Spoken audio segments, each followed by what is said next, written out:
नार्वेकरांची नियुक्ती हा सर्वात मोठा फ्रॉड असल्याचा घणाघात संजय राऊत यांनी केला।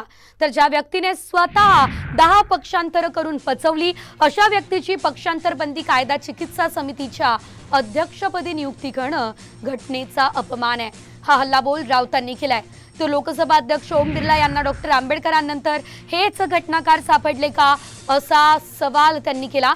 तर टीकेशिवाय विरोधकांकडे बोलण्यासारखं काहीच नाही हा टोला अजित पवार यांनी लगावला। काय महान माणूस आहे का अभ्यास। डॉक्टर आंबेडकरांनंतर हेच घटनाकार त्यांना सापडले का।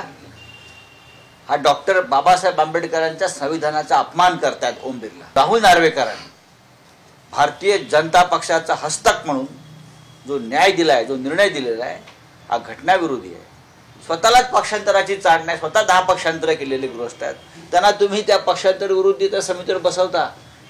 यासारखा देशाच्या संविधानाच्या घटनेचा आणि पार्लमेंटचा अपमान नाही।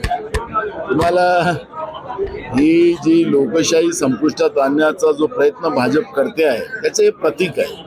नार्वेकरांनी उद्धव ठाकरे साहेबांच्या पक्षाबद्दलचा घेतलेला निर्णय हा मी तुम्हाला सांगतो की एक स्क्रिप्टेड आहे। विरोधकांना आज टीकेशिवाय कुठलंही उत्तर राहिलेलं नाही, कारण त्यांनी सगळ्यांनी देशाचं तिसऱ्यांदा पंतप्रधान नरेंद्र मोदी साहेबांना करण्याच्या करता महायुती असेल किंवा एनडीएचे घटक असतील, यांनी सगळ्यांनी भूमिका घेतलेली आहे। त्यांनी काय करावं हा त्यांचा अधिकार आहे। विरोधकांनी टीका टिप्पणी करत बसावं, आम्ही आमचं काम त्या ठिकाणी करू, विकास करण्याचा प्रयत्न करू।